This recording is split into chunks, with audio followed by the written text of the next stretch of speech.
Olá pessoal, um prazer, uma satisfação estar novamente com vocês, aqui diretamente dos nossos estúdios na Avenida Paulista.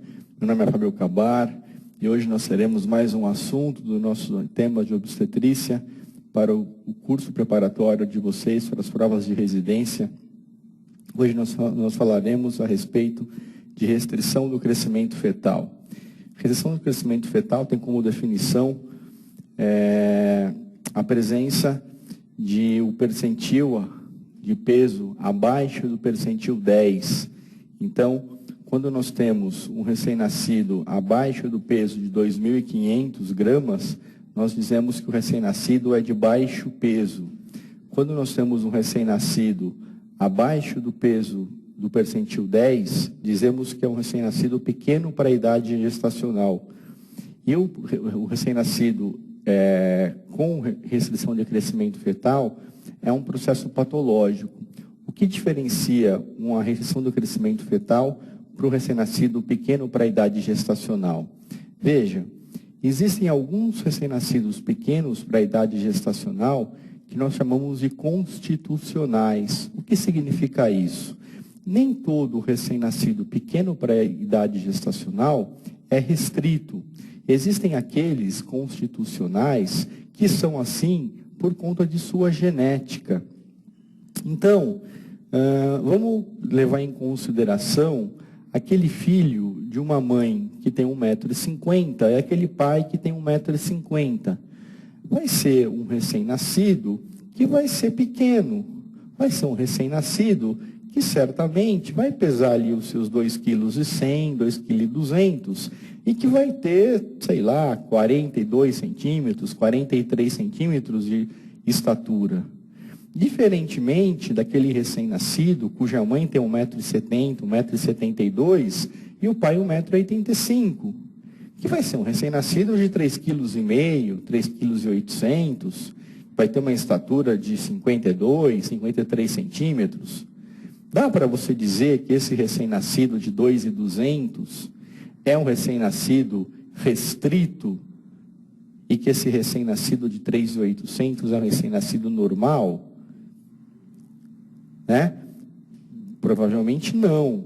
Você vai dizer, esse recém-nascido de 2,200, ele é pequeno para a idade gestacional, mas ele não é restrito. Geneticamente, esse pequenininho, ele era constitucionalmente pequeno, porque os pais eram pequenos. A genética deste recém-nascido era uma genética para que ele fosse pequeno. Agora imagine um outro exemplo. Você tem um pai de 1,75 m, uma mãe de 1,70 m e nasce um feto de 2,4 kg. Você vai dizer, olha, esse feto é um feto restrito. Ele está no percentil 8, ele está no percentil 7. Ele era um feto que ele tinha um potencial para nascer com 3 quilos. Ele nasceu com 2,4 kg. A genética desse feto era para que ele nascesse com 3 quilos. Porque os pais tinham genética para que o filho nascesse com 3 quilos. O pai com 1,75, a mãe com 1,70. Portanto, o filho tinha potencial para nascer com 3 quilos. Ele nasceu com 2,400. Por que ele nasceu pequeno? Ele nasceu pequeno porque ele sofreu um processo patológico que o fez nascer menor do que o esperado para a idade gestacional. Então, diferentemente daquele primeiro pequeno para a idade gestacional, este segundo pequeno para a idade gestacional sofreu um processo de restrição intrauterina, de restrição do crescimento fetal. Por isso que eu digo que nem todo pequeno para a idade gestacional tem restrição de crescimento fetal. Nem todo pequeno para a idade gestacional sofreu o processo patológico. Porque alguns dos pequenos para a idade gestacional são constitucionalmente pequenos. Geneticamente pequenos. E só alguns deles, cerca de 1/3, 30% dos pequenos, sofreram alguma restrição, algum problema, alguma doença que os levaram a ter alguma restrição, algum problema intraútero. E fizeram com que eles ficassem pequenos. Esta é a ideia. Este é o problema. Tá certo? Então, o ideal é que você tenha curvas de crescimento fetal e nessas curvas você possa ter o peso de nascimento e a idade gestacional. Nessas curvas, você vai ter o percentil 10, o percentil 90 e você vai ter os pesos abaixo de 10, os pequenos para a idade gestacional, os acima de 90, os grandes para a idade gestacional, e entre 10 e 90, os adequados para a idade gestacional. Quando você tem os PIGs, então eles são os menores que determinada medida de referência. Como eu disse a vocês, eles podem ser constitucionais. E dentre eles, você tem os restritos, aqueles com restrição do crescimento fetal, que é um processo patológico, e a importância desse processo patológico é que eles estão relacionados ao aumento de morbidade e mortalidade. Então, dentre todos os PIGs, 30% são restritos, 30% sofreram algum processo mórbido, alguma doença que vai acarretar algum processo de doença e morte dentre essa população. Então, a restrição de crescimento é a segunda causa de morbidade e mortalidade perinatal, só perde para prematuridade. A mortalidade é de 6 a 10 vezes maior do que a população normal de recém-nascidos, né? A hipóxia intraparto e a acidose metabólica acontece em 30% dos casos. Acontece aspiração de mecônio, hipoglicemia, hipocalcemia, policitemia, hipotermia, hemorragia pulmonar e prejuízo do desenvolvimento neuropsicomotor nesses casos. Então, aumenta em número significativo, né, a morbidade e a chance de mortalidade nesses casos. Tem que se ter muito cuidado no acompanhamento pré-natal e pós-natal destes casos de restrição do crescimento fetal, por conta destes riscos que eu acabei de dizer a vocês. Tá? A incidência da restrição de crescimento. Então, em diversas populações relatadas, essa incidência ela pode variar de 3% a 15%. Então, numa estatística de 84 de Lin e Evans, isso variou de 3% a 10%. Mauá de Filho, 8,3%. Ragonese, 6,8%. E Bitarja, aqui em São Paulo, 15% de restrição de crescimento. Sabemos também que os fetos, os recém-nascidos com restrição de crescimento, têm uma maior predisposição a desenvolver doenças futuras. Então, aqueles fetos que sofreram na vida intrauterina algum processo de restrição de crescimento, estes fetos, quando nascem, têm maior risco de, na sua vida, durante a sua vida, desenvolver doenças. Então, eles nascem e, durante a sua vida, eles têm maior risco de ter hipertensão arterial, aumento de triglicérides, diminuição do HDL e colesterol, aumento de diabetes mellito, aumento de diabetes mellito gestacional e aumento de PA sistólico em crianças.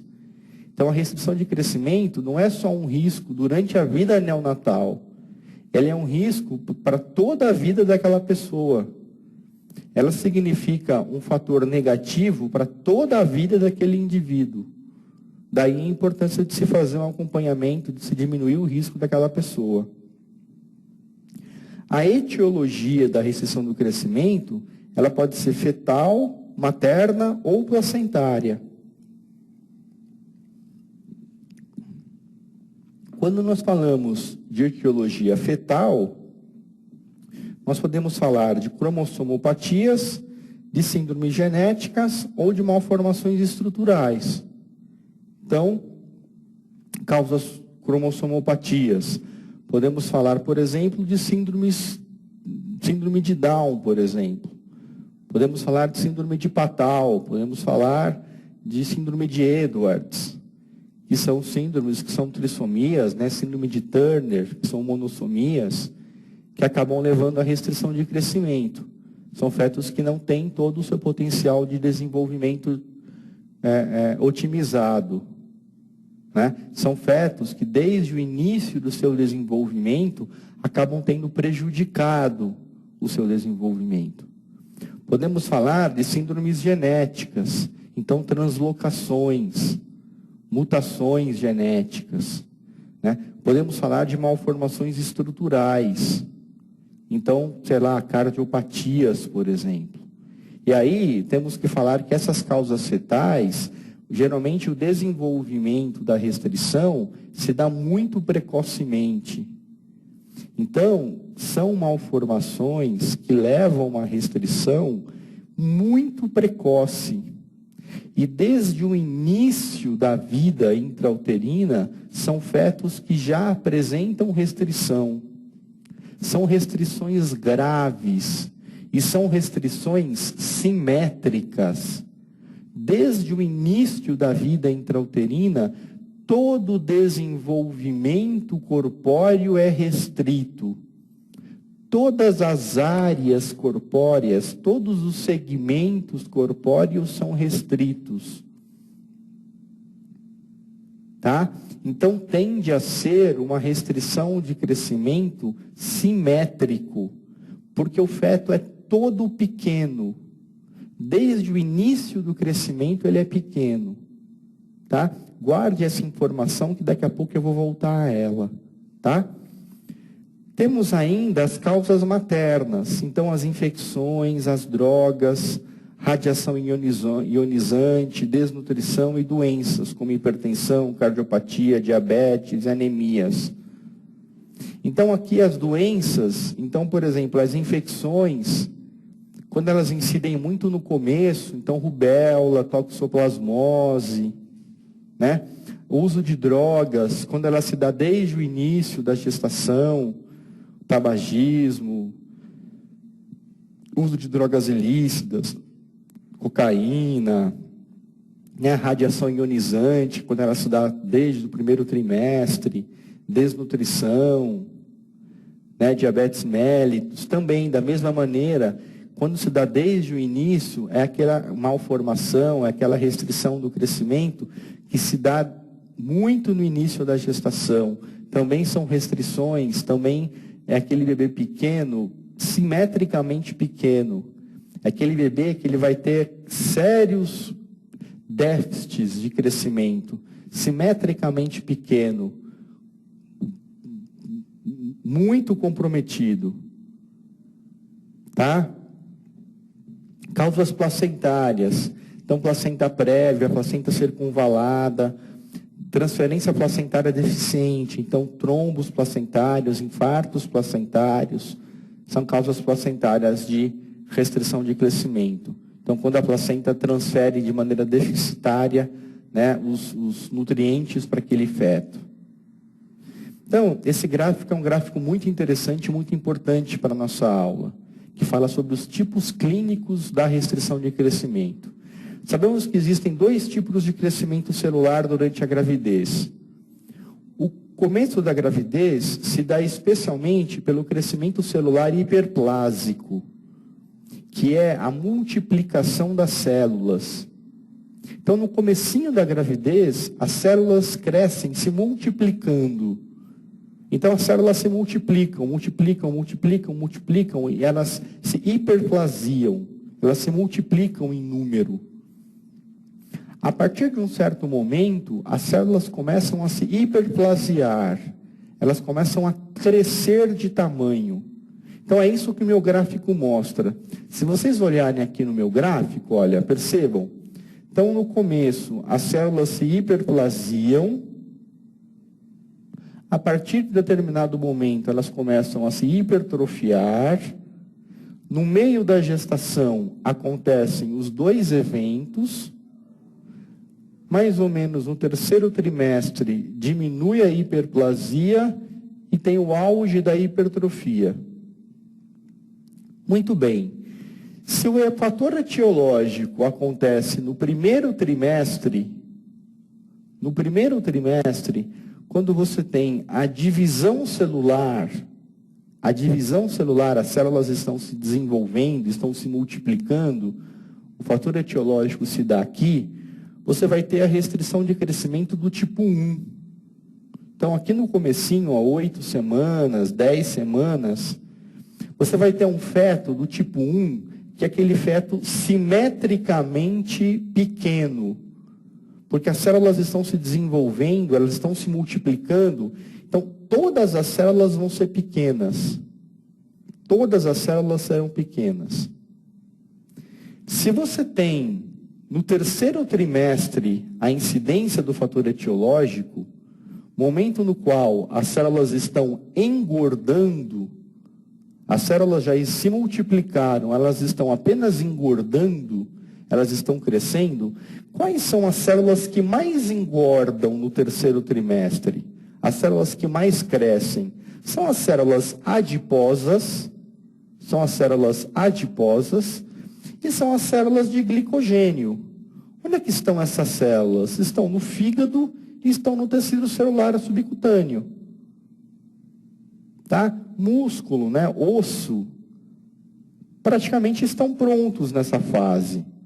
Então, quando o estímulo, né, o fator etiológico da restrição incide no terceiro trimestre, praticamente cabeça, ossos longos estão prontos. Então, se a incidência do fator etiológico se dá no terceiro trimestre, a cabeça, as pernas, os braços não sofrem tanto o problema. Então, o tipo é o tipo 2. É aquele tipo onde você vai ter a cabeça de tamanho normal, as pernas de tamanho normal, os braços de tamanho normal. O que vai ser pequeno? A barriga, porque vai ser magrinha. Porque a barriga não vai ter gordura, porque o fígado não vai ter glicogênio. Porque não vai ser hipertrofia, não vai ser hipertrófico. Tá? Então, quando o fator etiológico que vai levar à restrição de crescimento se dá nessa fase de hipertrofia, a cabeça já cresceu, o osso longo já cresceu, o que não vai crescer é fígado e gordura. Por isso que ele vai ser assimétrico, vai ser uma restrição do tipo 2. E quando se dá no meio, na verdade é um tipo intermediário entre o simétrico e o assimétrico. Tá? Então esse gráfico é bem bacana para a gente entender isso. Bom, o diagnóstico da restrição de crescimento. Nós podemos utilizar métodos clínicos,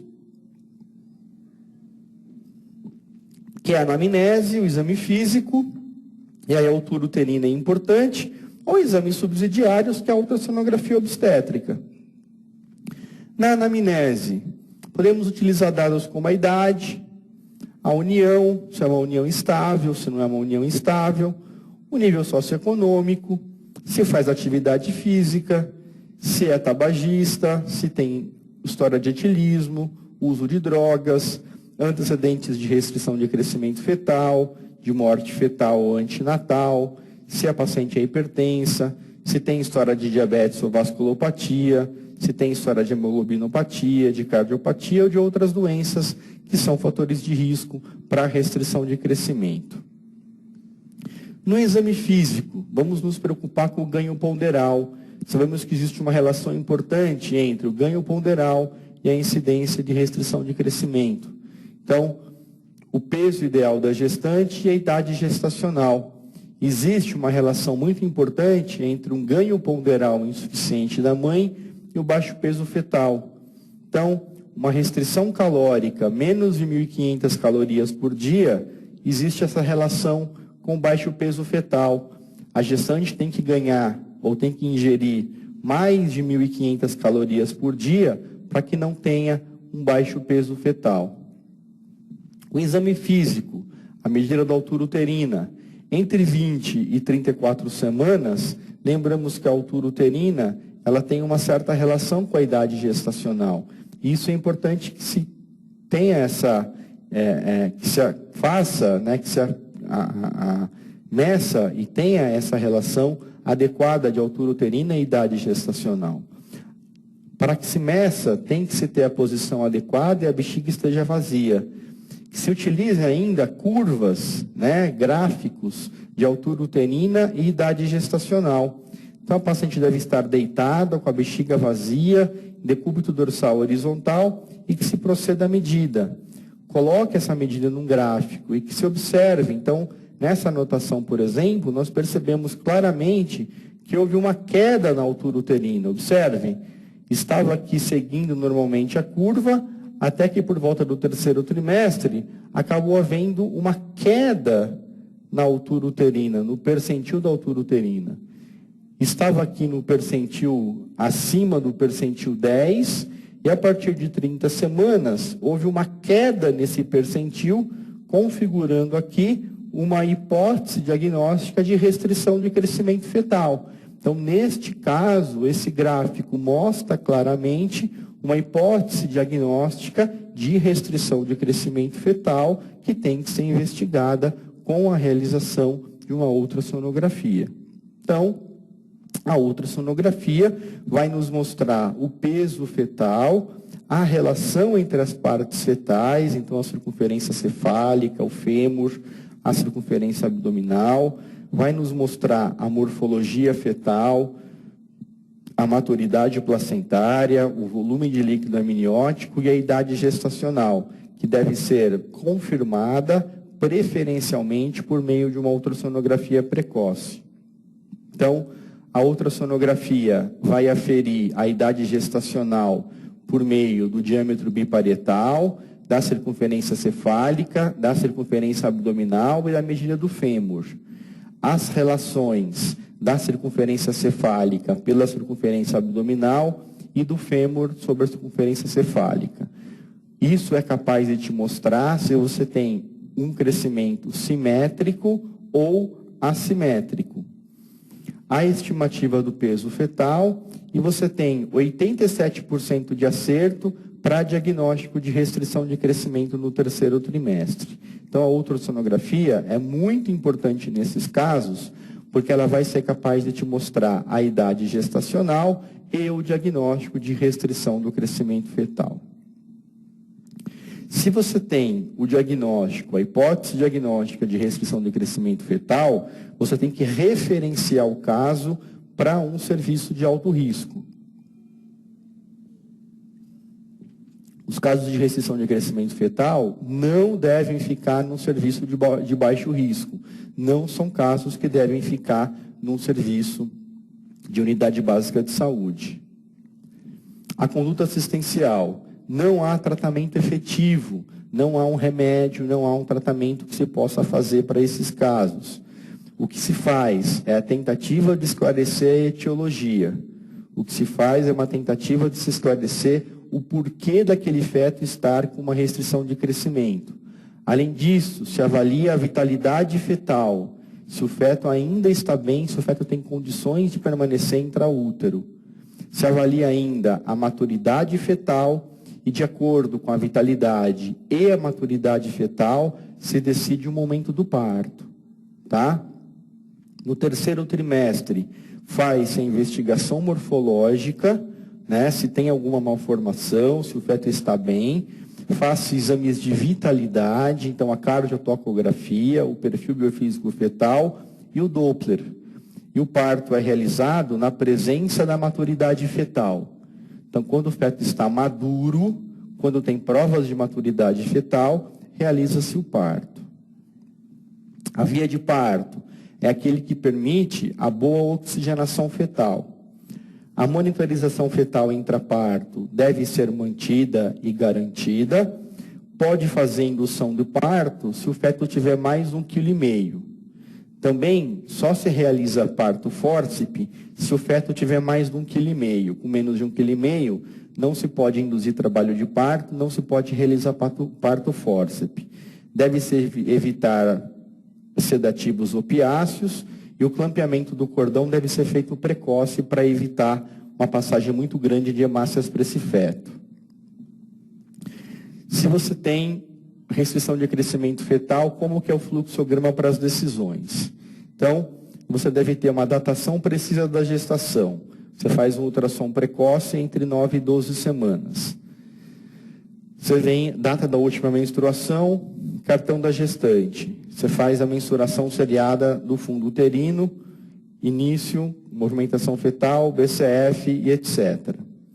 Você faz um estudo ultrassonográfico com biometria fetal e líquido amniótico.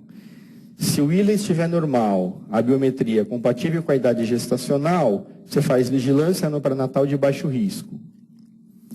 Se você tem biometria fetal menor que a idade gestacional, se a biometria fetal estiver menor do que o percentil 10, o ILA e o Doppler normais, e você tem oligoâmnio, você vai utilizar Doppler umbilical e cerebral alterado, você vai fazer o parto prematuro terapêutico. Então você indica o parto prematuro por conta do oligoâmnio. Por outro lado, se você tem a biometria fetal maior que o percentil 10, você vai rastrear a etiologia e repetir a biometria em 30 dias. E vai vigiar a vitalidade fetal, se maior que 28 semanas. Se você faz e repete esse exame e você tem a biometria menor que o percentil 10, você repete o ILA e o Doppler estiverem normais. E aí você segue até que você tenha oligoâmnio. Tá bom? Questões para nós discutirmos. Uma paciente com gestação de 30 semanas em acompanhamento pré-natal na unidade básica de saúde da família, ao exame obstétrico apresenta fundo uterino de 26 e frequência cardíaca fetal de 140. Foi solicitado exame de ultrassonografia obstétrica que revelou os seguintes parâmetros para 30 semanas. Circunferência cefálica do percentil 25, circunferência abdominal no percentil 8, comprimento do fêmur no percentil 25 e peso estimado no percentil 8. Ante o quadro clínico, os achados ultrassonográficos, qual o diagnóstico a ser firmado? Pessoal, veja, o peso estimado está no percentil 8. Então, o peso estimado menor que o percentil 10 nos dá a hipótese diagnóstica de restrição do crescimento fetal. Tá? Primeira coisa. Depois, a circunferência abdominal está menor que o percentil 8, mas o fêmur e a circunferência cefálica estão maiores que o percentil 10. Está tudo simétrico ou está assimétrico? Ou seja, cabeça e fêmur normais e barriga magrinha. Não é isso? Cabeça normal, percentil 25, fêmur normal, percentil 25 e barriga magrinha, percentil 8. Então, é uma restrição de crescimento do tipo assimétrico. Alternativa B de Brasil. Tudo bem? Sobre a restrição do crescimento fetal, assinale a alternativa incorreta. A morbidade e a mortalidade perinatais são elevadas na restrição de crescimento fetal. Perfeito. A cesárea está indicada nos casos de restrição de crescimento fetal. Não. Não há tratamento clínico que previna ou corrija a restrição de crescimento fetal. Veja, não há que previna, mas que corrija. Ele pede a incorreta. Ele pede a incorreta. Então, a morbidade e a mortalidade perinatais são elevadas na restrição de crescimento fetal. São. A cesárea está indicada nos casos de restrição de crescimento fetal. Não, não está indicada. Não há tratamento que previna ou corrija a restrição de crescimento fetal. Gestações gemelares, cromossomopatias e placenta prévia são alguns fatores de risco para a restrição de crescimento fetal. Olha, gemelares eu não concordo. Gemelares, na verdade, eles são menores, mas é uma situação que ela é uma situação fisiológica, não é patológica, tá? Então eu não concordaria com gestações gemelares. A insuficiência placentária causada pelo lúpus eritematoso sistêmico pode levar à restrição do crescimento fetal. Verdade. O que ele deu como incorreta é a alternativa B, que eu também concordo. Eram essas as questões que eu queria discutir com vocês. Pela sua atenção, meu muito obrigado. Um grande abraço e até